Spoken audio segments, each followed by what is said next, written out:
And we're live. Thank you. Good evening. Welcome to the Lynbrook School Board Virtual Work Session of March 17th. As always, Caleb, if you could put a flag up, we begin with the flag.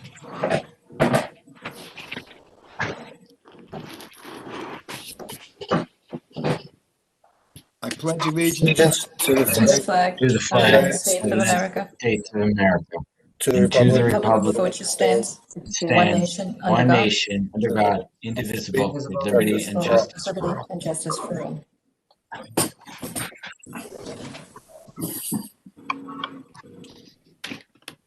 Thank you, Caleb.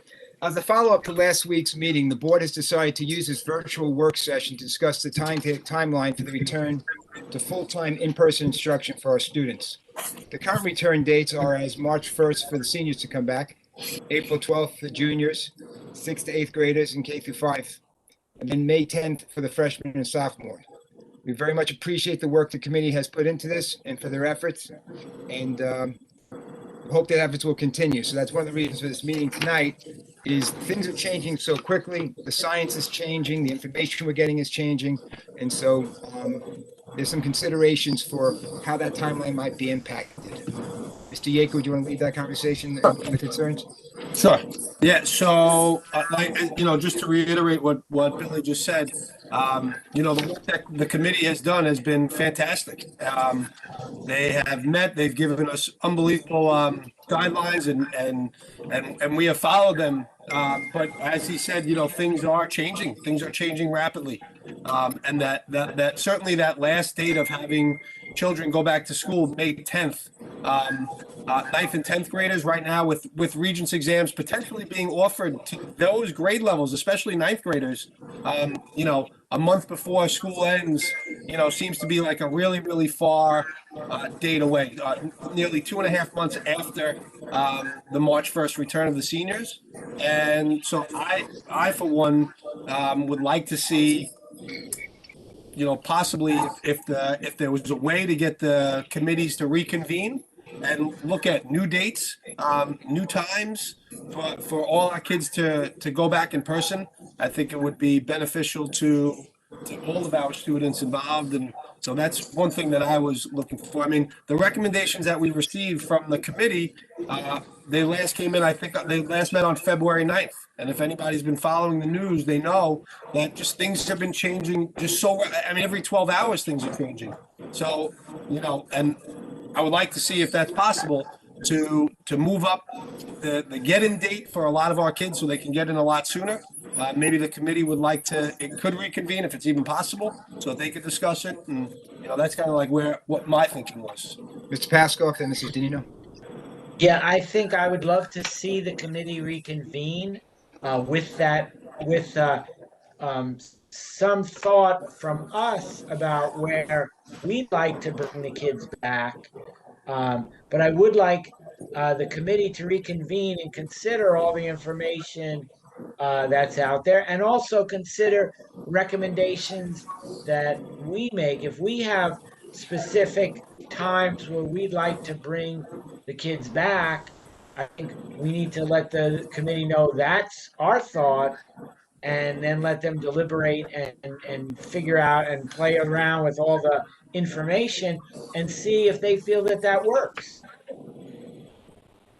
Mrs. Danino?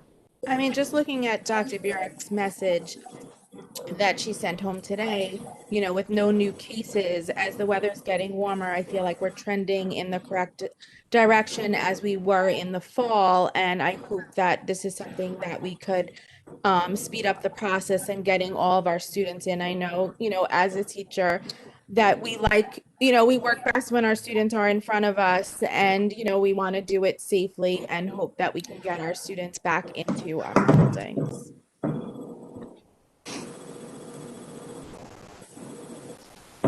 Any other board member? Ms. Valesky? So just to echo on what Ms. Pascoe said, I agree completely. I feel as a board, we have an idea of when we would like these kids to be back in the building safely. So I think it's a good idea to give that information to the committee, give them some options about, where we feel we stand, and let them help in the decision-making of choosing the best one of those options. So hopefully we can, disseminate some information to them and they can come back with which plan they think is best. Well, Go let's ahead. address that issue then. So right now we have the juniors coming back on April 12th. Seems back. So the issue really is about how to work in the sophomore and the freshmen. So there are ideas on that. Yeah, well, Gabe, Mr. Baker? I mean, one possibility would just to be to move to potentially move up their start date, maybe to, after waiting a week, when you have the juniors come back April 12th, would be to maybe wait a week and have the 9th and 10th graders come back. So April 12th would be April 19th for the return of 9th and 10th graders. It's still a gap. We could see how things go with 2 grade levels in the building. And then certainly if it's not going well, then that could be pushed back. But if it is, then April 19th might be a reasonable date to get kids back sooner and get, certainly prepping for the 9th grade Regents exams that they're going to have to take. Right. Do we want to give the committee some leeway that maybe do it grade by grade, week by week? So you go 1 grade by the 12th, next week do the sophomores, next week the freshmen, or do you want, is the board looking to request they see the feasibility of doing those 2 grades a week after? Yeah, I think giving the committee a couple of options would be a good idea. We don't have to go in with one option. I think that they look at that as as being strong armed, and it's really their recommendations that we're relying on. So I think if we gave them a couple of different options, that would be a better move. My biggest concern is not so much the classrooms, because once they're in the classrooms, they're masked, they're barriered, they'll be at least a good distance apart. My concern again is and I don't know that everybody's taking this into account, is the hallways. The hallways which people are going to be running up and back, and even though we have one-way hallways and certain staircases that are up, certain staircases that are down, I'm still a little concerned about the hallways between class. That's a minimal amount of time, and I don't think it would be an additional transmission point, but that's just a little bit of a concern I have. It's an But orange flag. the hall passing is 4 minutes, no? And also, isn't that similar to being in a supermarket where you're passing and you're fully masked? I guess. I mean, I don't know. Well, I mean, hall passing is 4 minutes. You talk about like congregating in a hallway. Kids congregating in the hall. I mean, you have 4 minutes to get from class to class. Yeah, like just speaking in terms of the guidance we got from the county for our football practices. We were told when you group kids by position, keep them outside, keep them with the masks on, or even inside if you're in the weight room, let's say, as long as those groups stay together for less than 15 minutes, it's considered less dangerous for them in terms of transmission. Mrs. Marcus? You're on muted, mute. Mrs. Marcus. You're on mute. You're muted. Unmute me. Okay. When we're talking about bringing the students back, not every student will choose to come back full time. What is the percentage of students, of seniors that are back full time? The whole class didn't come back, correct? No. The approximately 150 some odd students came back. I have the freshmen, sophomore, and juniors with me because these are the grades that we're talking about right now. When all of the classes, based on the survey results, when all of the grade levels, because that's what we're talking about now, putting all of them together within the month of April, we will have 78% of the student body back in the high school every day. That's everyone. Those are students that are based on the surveys, are going to be coming back Back full every day. time. Correct. And then there's also going to be hybrid. So some have stayed with the hybrid and some have stayed fully remote. Mr. Valesky? Just one question, Dr. Bjork, in terms of attendance. If a kid decides to come back full time, but stays home and logs on to his class, does he get marked absent or present, in that situation under the current rules that we have installed? Well, under the current rules, we've been very flexible and we've allowed them to be present remote, even if they were supposed to be in. Well, just thinking off the top of my head, if we allow those current rules to stay in place and we give people the option to come back into the building, and let's say maybe they're a little overwhelmed by the numbers and they're overwhelmed by how many people are in the building, maybe those rules give them the flexibility to choose to come back. And I think when Mr. Reyes presented that in February, he did present that they would maintain that flexibility. Yeah, I think that's a solid move, because then people get to come back in the building, and if they feel comfortable, they can stay in the building. But if they feel uncomfortable, they can take a few days at home and log in virtually and still participate. So I think that might take that 78% number you're referring to and knock it down a few notches. I mean, the other aspect that we have to point out also is we've worked so hard on all levels to get our kids back into school, and we're still suffering from these archaic contact tracing obligations, which are not only not supported by the science, but it's putting an amazingly large burden on our staff. When our administrators and our teachers should be working on educating our kids and moving the day forward, this is one of the things they have to have in consideration. And I know, Dr. Barrick, you have looked into that, and we're still getting resistance from the Department of Health to have more reasonable contact tracing. So I appreciate your efforts in that. I know we have other legislators that are attempting to get Albany to give us some new direction.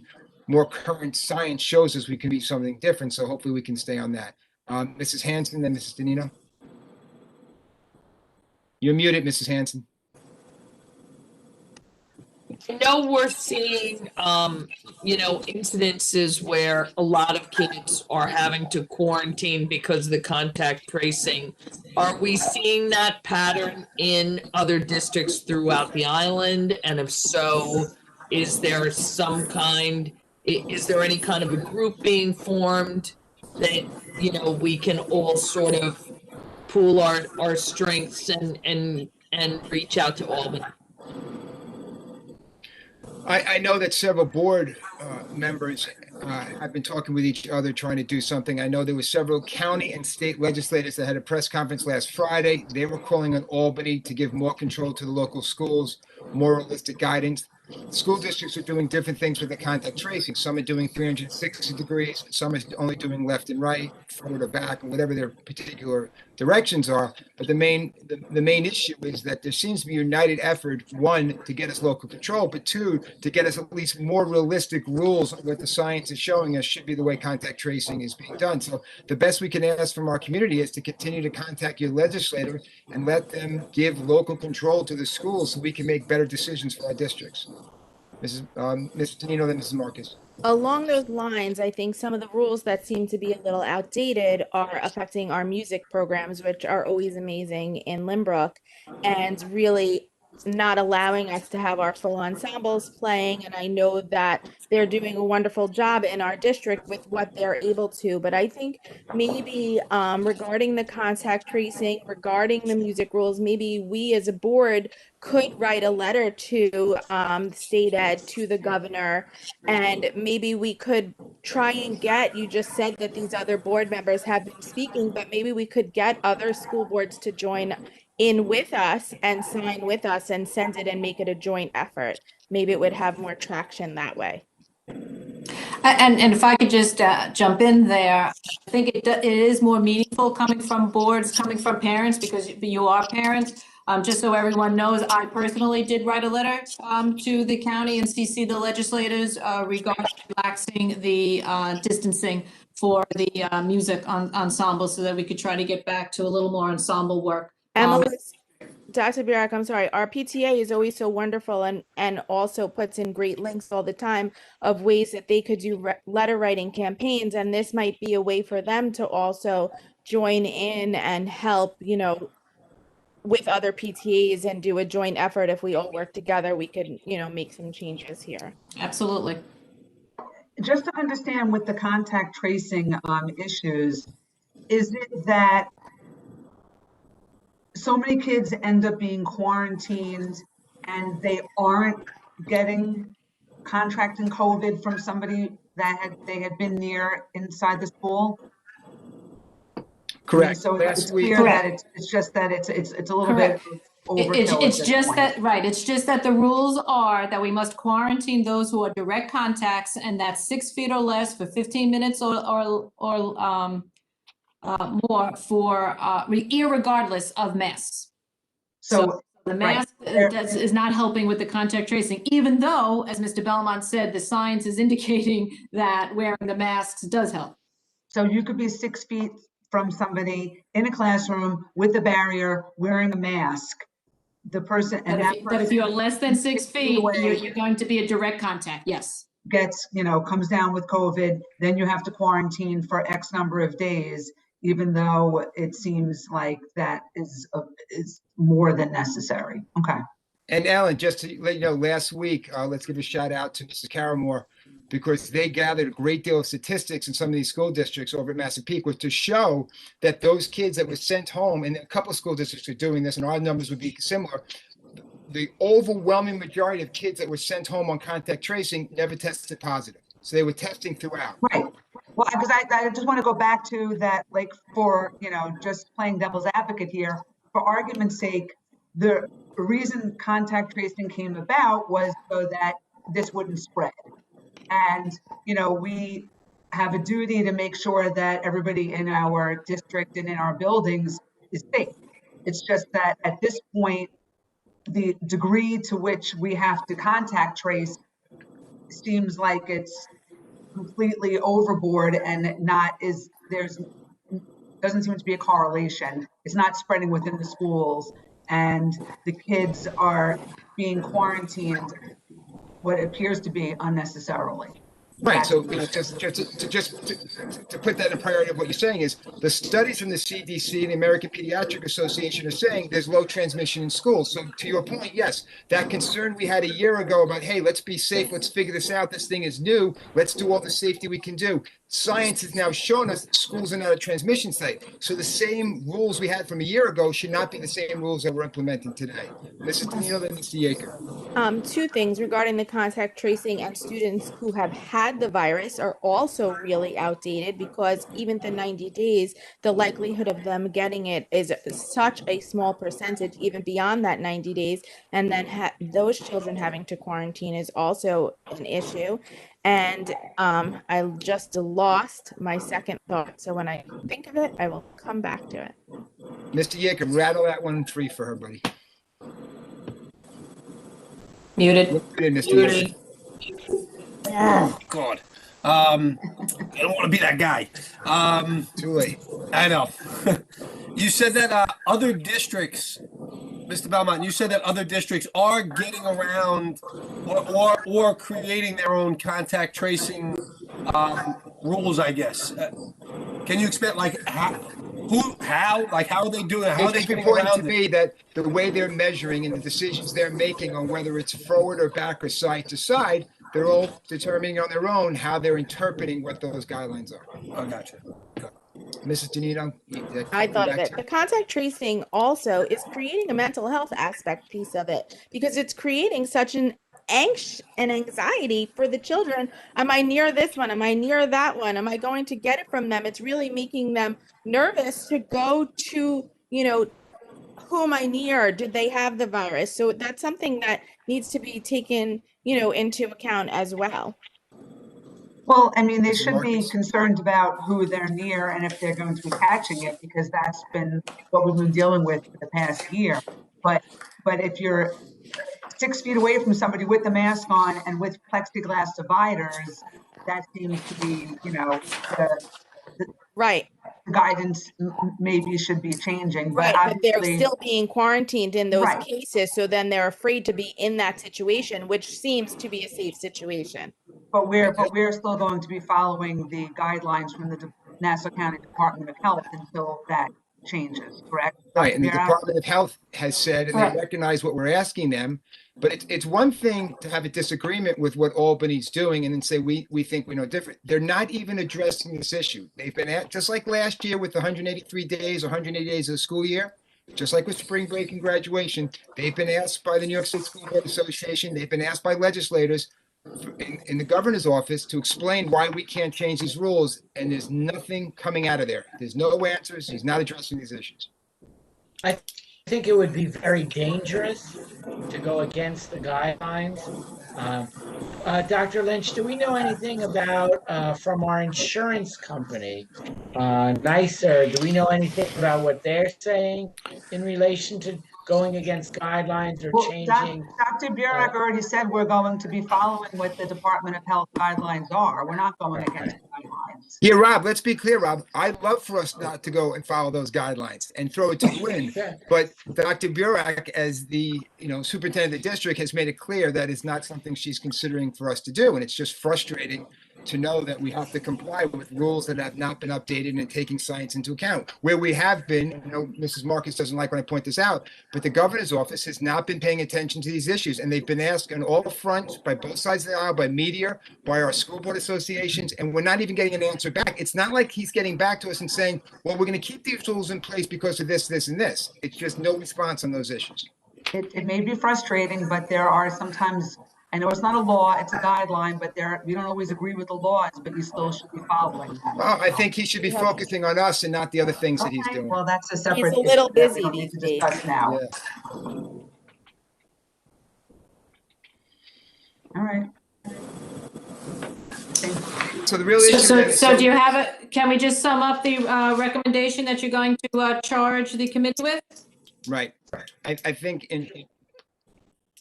in bold strokes, Mr. Yeager, correct me if I'm wrong in what you had gathered consensus on, the idea is really to have everybody in by the end of April. That might be an easier way of looking at it. We know the 12th is a whole day for the juniors. And then, correct me if I'm wrong, board members, the idea is, what does the committee think we can do about getting those other two grades in by the end of that month? Correct. Right, can we get the sophomores and the freshmen back in all together on the 19th, or do we do the sophomores on the 19th and the freshmen on the 26th? And this is obviously all assuming that things stay the way they are and continue to go in the right direction. I mean, hopefully that continues. And things are set middle school wise, correct? Correct.